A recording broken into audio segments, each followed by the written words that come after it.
This is Youha Gen to Breastpump. Customer reported that she cannot turn on.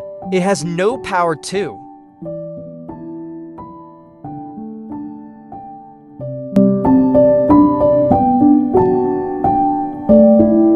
Upon inspection, we found milk at motherboard.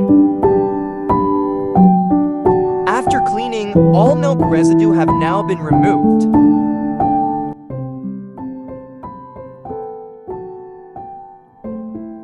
This is the old motherboard with milk residue, and will be replaced by a new one.